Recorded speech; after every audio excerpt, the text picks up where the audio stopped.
तो आज सुबह की बात है, मैं अपनी गली से जा रहा था। वहां पर एक कुत्ता भौंक रहा था बड़ी देर से। मैंने उसको ऑलमोस्ट इग्नोर करा, आराम आराम से चढ़ सडनली एक चीख की आवाज आई। एंड उस चीख के एक सेकंड के बाद मेरे ऊपर एक बंदा धक्का दे के मेरे ऊपर से चढ़ के भाग जाता है। उसके पीछे जो कुत्ता भागता है, जस्ट डोंट आस्क। अब इस स्टोरी से मैं क्या समझाना चाहता हूँ? सबसे पहले स्टोइसिज्म को इस चीज से मत कन्फ्लेट करना कि मैं बेइज्जती कर रहा हूँ कुत्ते का एग्जाम्पल दे के। जस्ट अंडरस्टैंड द मीनिंग में क्या कहना चाहता हूँ। जस्ट लेट मी एक्सप्लेन मैं किस तरीके से इसको स्टोइसिज्म से रिलेट करता हूँ। बेसिकली जो वो कुत्ता है, वो सारी तुम्हारी प्रॉब्लम्स है। तुम्हारे पास पैसा नहीं है, गर्लफ्रेंड नहीं है, तुम्हारा सोशल सर्कल वगैरह कुछ भी नहीं है।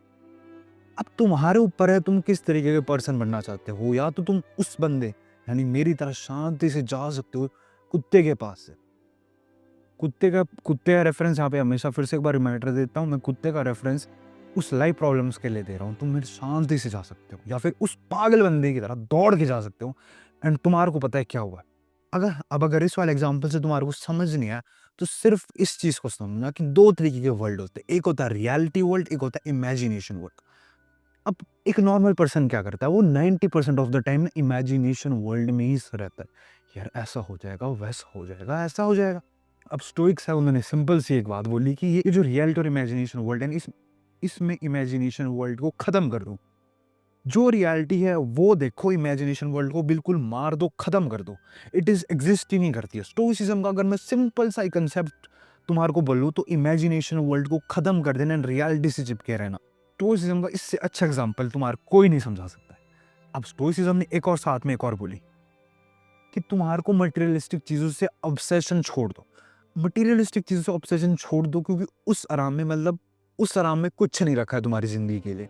असली जो मजा है ना, असली जो मजा है जिंदगी में, वो है डे टू डे तुम्हारी कैसी जिंदगी चल रही है, तुम कैसे पीसफुली जिंदगी जी रहे हो।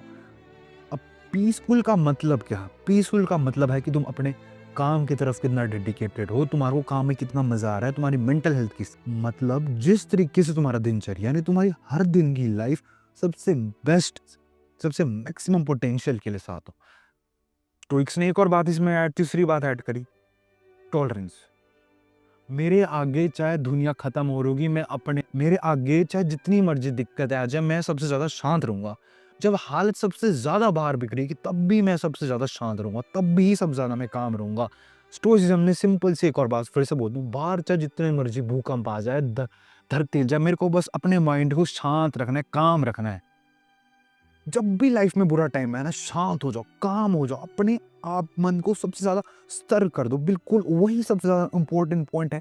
जब तुम पेशेंसली बैठ जाओ, बिल्कुल शांति से बैठ जाओ। आई लव, अब मैं स्टोइसिज्म का एक बहुत अच्छा पार्ट लगता है मेरे को, टेम्पटेशंस वगैरह। उन्होंने कैसे सेल्फ टॉलरेंस को बहुत अच्छे तरीके से समझा। देखो उन्होंने क्या बोला, उन्होंने बोला कि हमारे को नॉर्मल लाइफ में समझाया जाता है सेल्फ कंट्रोल है कि तुम किसी अगर ऐसी सिचुएशन में चले जाओ तो अपने आप को कंट्रोल रखो, अपने एडिक्शन वाली उस स्टेज में चले जाओ, उसको कंट्रोल कर जाओ। स्टोइसिज्म ने क्या बोला, ऐसी सिचुएशन में जाओ ही मत जहां तुम्हारा इस चीज को एक्सप्लॉइट करा जाए। स्टोइसिज्म ने इसको पूरा ही इसको ही चेंज कर दिया। अब मैं अपनी बात हो, तुम इसको कल से अपनी जिंदगी में, कल सुबह से उठकर कैसे अप्लाई कर सकते हो। बाहर तुम्हारी बहुत सारी दिक्कत आ रही है, तुम्हारी लाइफ में दिक्कत चल रही है, तुम्हारे को क्या बोलते हैं, पैसे कमी नहीं, गर्लफ्रेंड नहीं है, सब कुछ बेकार चल रहा है, टेस्ट में मार्क्स नहीं है, फेल हो गए, कुछ नहीं है। बाहर की चीजें मैं क्या कर सकता हूँ, शांति से बैठ सकता हूँ, अपने मन को शांत कर सकता हूँ, ये कर सकता हूँ। बस इस चीज पर फोकस रखना है कि बाहर चाहे जितनी मर्जी दुनिया बुरी चल रही हो, मेरे को शांत रहना है। ये सिंपल सा स्टोइसिज्म का मतलब है।